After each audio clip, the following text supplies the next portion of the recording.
Hello and welcome to Victoria's Cantina, where today we're having a look at the Bandai Tamashii Nations S.H. Figuarts Star Wars Darth Vader from A New Hope. There are a lot of 6-inch Darth Vader figures. Hasbro has done 3 of them, Mafex has done 3 of them, and S.H. Figuarts, this is their second one, and then you have like the Bandai model kit version. So there's plenty to go around, plenty of options if you're trying to select the ultimate 6-inch Darth Vader. And I really loved Hasbro's Black Series version that they released for the 40th anniversary collection, and I really love the Mafex Rogue One Vader. To me, those are the 2 definitive Vaders so far. I don't think this one is going to touch those 2 figures based on what I've seen so far from images online, but I wanted to get it anyway because Darth Vader is my favorite character in all of Star Wars, and I wanted to see what this figure was like. So looking at the packaging, it's a little bit bigger than your standard S.H. Figuarts figure. It's the same overall style, but it's a larger box to contain all of the accessories, and the fact that Vader is a larger figure as well. And I really like how simple it is. It's exactly what it needs to be. It's not flashy. You get your figure in a box with all the accessories. Great image there of the figure. And here's the back, and more scenarios with the figure. You can see it kind of doing different things like hanging out with stormtroopers and different poses, and very, very nice. So, all right, let's go ahead and continue getting caught up on the latest S.H. Figuarts figures, and we'll go ahead and get it out of the packaging and come back to take a look at Darth Vader. All right, you guys, so here is Darth Vader out of the packaging, and it's interesting. I do have some major issues with the figure in terms of its movie accuracy. Now, it's not horrendous by any means. It does seem to be an improvement over that original release Darth Vader, but there is no question that there is an issue there. I do think that the overall silhouette of the figure is nice. You can see that the cape is a little bit big. It's a little billowy. That is because it does have the wires built into it. So seemingly we should be able to tweak that a little bit to make it look a little bit better. But again, we'll look at all that. Let's go and take a close-up look at the figure. All right, so looking at it straight on under the studio lighting, you can see that it definitely has a gray hue to the face mask. Also, the dome is kind of a matte black. It's not very glossy, and that is pretty accurate to how the helmet appeared in A New Hope. It wasn't straight up black. There were some gray details on it. There was some silver coloring and more of a matte color to the dome of the helmet in most of the film. Looking at it straight on, it still looks a little bit off, and I don't think that's an issue of coloration so much as it is sculpt. If I kill one of these lights here, it looks a little bit better. If I kill the light right in front of it, it looks even better. I guess it's a matter of lighting, but clearly there is an issue there in terms of how movie accurate the sculpt is. And I think what the issue is if you look at it from the side, the mask just sticks out too far here in the front. I think that's the biggest issue that I have with the likeness of the figure to the film.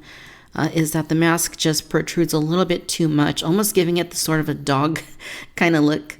It just doesn't look quite right, and I'm pretty sure that's what it is. It also kind of angles downward. If you look at the snout, it kind of like slopes down maybe a little bit too much, and we'll do some comparisons in a bit. First, I want to focus on this Vader, of course.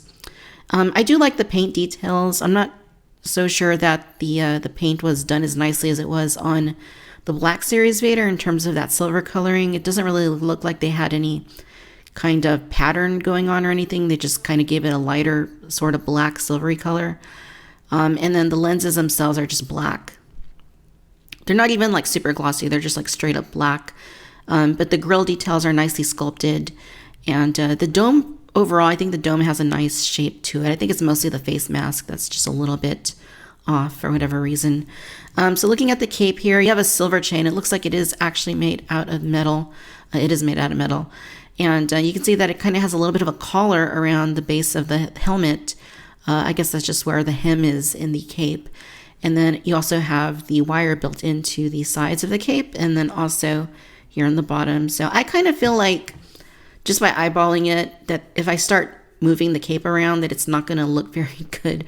And what I mean is that I think it's going to be hard to regain the shape that it has out of the box.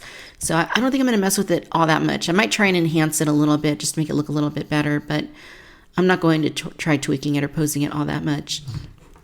So if we look here at the details on the chest, definitely the A New Hope aesthetic, and that is true because you do have the robes kind of going down the front. And I do like how they sculpted like a hint of the chest armor underneath there. So it looks like it's maybe cloth, or they try to achieve that aesthetic as if it were cloth. And they did a really nice job at doing that. There's also a gunmetal color to the shoulder armor. And the chest also has that. And then black, of course. The detailing on the chest box is really nice. It's really crisp.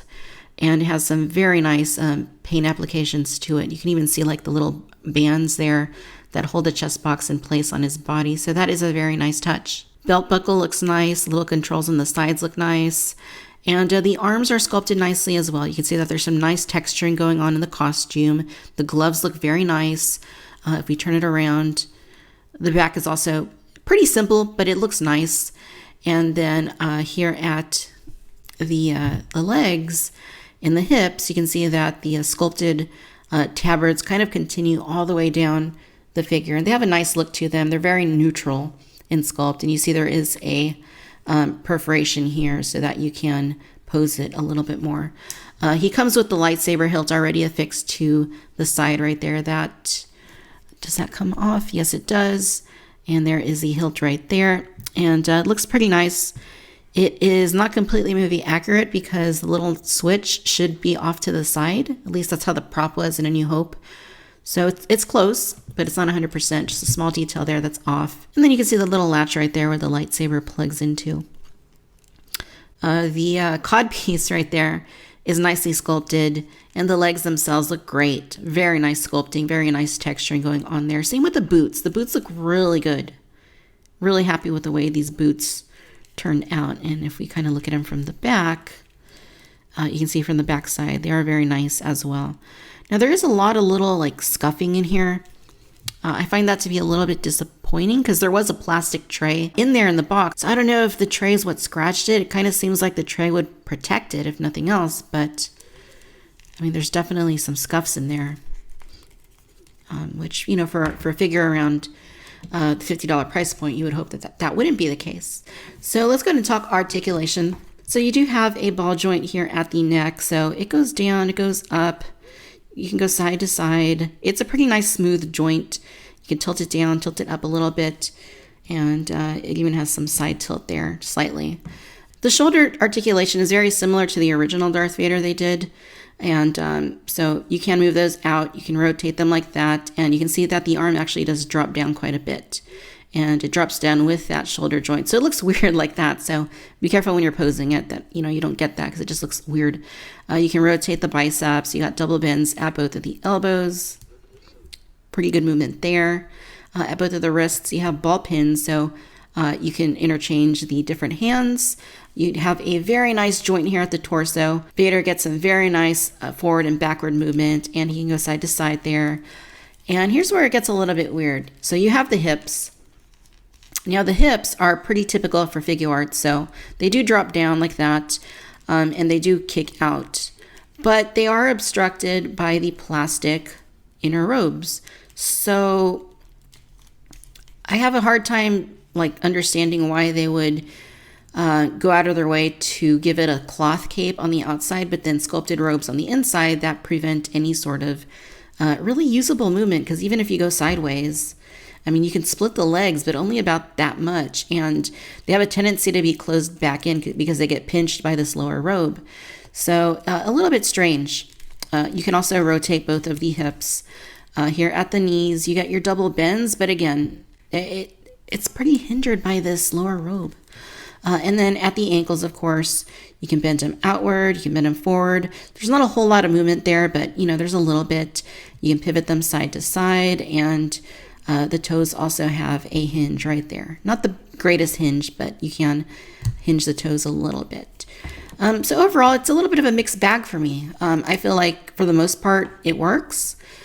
But, you know, some issues here with this lower robe just being really weird to be sculpted like this. I mean, they do have the perforation here in the back, so that theoretically should help, but it really doesn't help all that much. All right, so in terms of the hands, out of the box, Vader comes with 2-fisted hands. He also comes with a set of relaxed hands. They're not completely relaxed. You can see that they are flexed just a little bit. He comes with a set of slightly more relaxed hands, which is pretty interesting. He's got a set of lightsaber gripping hands as well. And then he has one more hand, and it's basically this sort of pointing sort of hand. You could actually put the lightsaber in it if you want to, but there's not a left version of this hand, only the right hand. All right, so Darth Vader does come with his ignited lightsaber hilt. I mentioned earlier that he also had the unignited hilt. It's the same exact thing, meaning it's not completely film accurate to A New Hope, because the little switch in the center should be kind of off center. It's not perfectly symmetrical.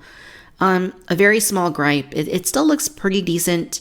The overall coloration of it, nice metallic silver and black. And then the blade itself, you can see maybe tapers off just a little bit as it gets towards the tip. It's a nice deep red color, but there are some sort of weird spots in there that aren't completely like red. Depending on how the light catches them, you might be able to see that on camera, maybe not so much. Mostly here at the tip, it just seems like there's some parts that weren't completely filled in with color. All right, so just a quick comparison. Here in my left hand is the lightsaber that came with the original S.H. Figuarts Darth Vader. And as you can see, it is a little bit bigger. Let me get them here side by side as best I can. It's a little bit bigger. It's a little bit bulkier, and it is ever so slightly more film accurate because the switch box is a little bit off to the side. Not as much as it should be, but it is a little bit more off to the side than the new one, which is just basically centered. I also want to point out that the lightsaber blades are a little bit different. The original has a longer blade, as you can see, and it's also a little more pinkish in color. So I do prefer the new one overall. All right, so here's a comparison of the new S.H. Figuarts Darth Vader on the left, and on the right we have the original S.H. Figuarts Darth Vader. I believe that was the very first S.H. Figuarts Star Wars figure, so you can see they've come a long way in terms of making sure that Darth Vader is not too small, because that was a huge complaint with that original Darth Vader. Way too small. The helmet is way undersized. And in that sense, they actually did a good job scaling up Vader, making him look a little bit bulkier, a little bit beefier with better proportions and a better silhouette. But I can't help but feel as if perhaps the helmet is maybe even a little bit better than the original Vader. I think that's mostly the way that it is colored. It's a very glossy look on the original Vader, which I think is based more off Return of the Jedi. And the details just kind of stand out a little bit more just because of that coloration. You can see that it is more glossy in some of these details. The silvery color is a little bit glossier, so it definitely stands out a little bit more on first glance. But as far as sculpted detail goes, on the chest box and on the arms and legs, the new version is definitely an improvement. What's a shame, though, is that it's not a perfect Darth Vader. I mean, it's that helmet that just kind of sets it back.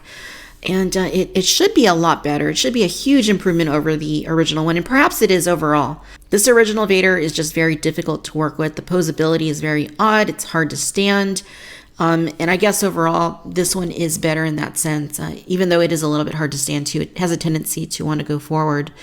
But it's an improvement. It just feels like it should be a near perfect improvement, and unfortunately it's not. Yeah, neither of them are perfect in the helmets, but I don't know, I kind of feel like the original, even though the dome is really off, the mask itself actually, to my eye, looks a little bit better, whereas on the new one, it's actually the dome that looks a lot better, but the face mask seems a little bit more off. I'll go ahead and bring in the Mafex Rogue One Darth Vader. Mafex has done 3 Darth Vaders. I've only got the Rogue One version, and I think that it's a near perfect figure, if I'm honest, other than the cape. I'm not a huge fan of that cape. It's also a little bit soft in the sculpted details on the black suit that he's wearing. Figuarts did it better with the sculpting. A lot of the details just look a little bit better. In terms of the paint, I think it's very close. Maybe the Mafex looks a little bit better. But the main thing for me is the helmet. The Rogue One Vader has a near perfect helmet with red lenses that are translucent. You can actually see the head underneath it, like the eyes. It doesn't have a removable helmet, but you can see like that they actually sculpted a head underneath it.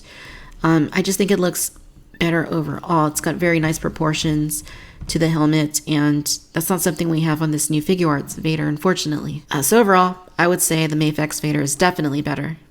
Now, of course, we have the Black Series Darth Vader. This is the second Black Series Darth Vader that Hasbro put out. Well, actually, there's 3 versions if you also factor in the Walgreens version, which was the Emperor's Wrath. I mean, looking at these two side by side, they're about the same size overall. Proportions are pretty similar. I think the Black Series is definitely the way to go. compared to the new SH Figuarts. It's less than half the price, but even though the cape is a little bit too materially, it just seems like side by side, this looks a lot more movie accurate. Now, these are both based on A New Hope. So if A New Hope is the Darth Vader you're going for, then yeah, I mean, absolutely. Go with the Black Series version. You're going to save some money, and it's a better looking figure. It's a way better looking figure. And I go back and forth between Black Series and the Mafex Darth Vader in terms of trying to decide which I like better. Depends on the day. I think overall, though, the Black Series would be the way to go if you just want one solid, great Darth Vader figure. The only issue I've ever had with this Darth Vader is that the legs tend to be very loose. And that's been the case on all of them. I bought several of them, and they all have loose legs, and that makes it hard to stand sometimes. But, you know, that's also an issue with these other Vaders, too. Not the Mafex version. That one's really easy to stand, but these other Figuarts versions are pretty difficult to stand, especially the original one. This one isn't terrible overall. Now, going back to the two SH Figuarts Darth Vaders, it is also worth noting that the original release, if you bought the Jedi Knight Luke Skywalker figure, you could get the unmasked Darth Vader helmet to put on the Figuarts Darth Vader. Unfortunately, it doesn't work on the new Vader, so if you really want to use that accessory that you got with Jedi Luke, then you're going to need to get the original Darth Vader. Alright, ladies and gentlemen, so there you have it. This is the Bandai Tamashii Nations S.H. Figuarts Star Wars Darth Vader based on A New Hope. Overall, you guys, I like it overall. It's kind of hard to go wrong with Darth Vader. Yes, some of them are worse than others, but when it comes to Darth Vader, I think that generally you're going to be okay. And that is definitely the case, in my opinion, on the SH Figuarts Darth Vader 2.0. The biggest issue I have with the figure is the helmet. The mask is just a little bit off. It's a little bit too elongated. It's a little bit too sloped. The colors overall are also a little bit dull. I feel like some of those details could have been painted a little bit more vibrant, particularly on the mask and on the shoulder and chest armor. The interchangeable hands are a nice touch. You get plenty of them. You also get the unignited lightsaber that attaches to his belt and the ignited lightsaber to pose him with his weapon. I also take great issue with the fact that Vader is hard to pose in the legs. It's just that lower robe is really restrictive, and I feel like they should have made a concession in terms of aesthetics in order to make it more functional. Yes, the lower robe looks great, but it does hinder the figure's performance. I feel like this Darth Vader is much more anime inspired. Like if you look at it, it almost looks like an anime Darth Vader. And being SH Figuarts, it doesn't surprise me a whole lot. They kind of took that approach with the Revenge of the Sith Anakin Skywalker and the new Revenge of the Sith Obi-Wan Kenobi. So maybe they're just trying to go in a more anime-inspired direction with Star Wars. And I hope that's not the case with the SH Figuarts line, but I'm definitely getting that impression with these more recent figures. And just looking at Darth Vader, I'm definitely getting an anime vibe from the figure. If you're collecting the SH Figuarts Star Wars line, it is a better Darth Vader than the original. Unfortunately, there isn't an unmasked head that you can use with this Darth Vader, which kind of makes sense since it is based on A New Hope and we never saw him without his helmet in A New Hope. So there's still a place, I think, in the line for the original Darth Vader if you wanted to pose it without the helmeted head on. But if you're just going to get one, this is definitely a better figure. It's still not the best 6-inch Darth Vader figure. The Mafex Rogue One Vader is better, and the Black Series version is better as well. So if you're just looking for one Darth Vader, I would say go with Black Series. It's the best value for your money, and aesthetically, I think it's going to be the best overall. Alright friends, I hope that you've enjoyed this video. Let me know what you think of the new SH Figuarts Darth Vader and which is your favorite 6-inch Darth Vader overall. Chime in down below. Be sure to follow me on Facebook, Instagram, and Twitter for the latest news and updates. And as always, I'd like to thank you for tuning in to Victoria's Cantina. Until next time, bye-bye.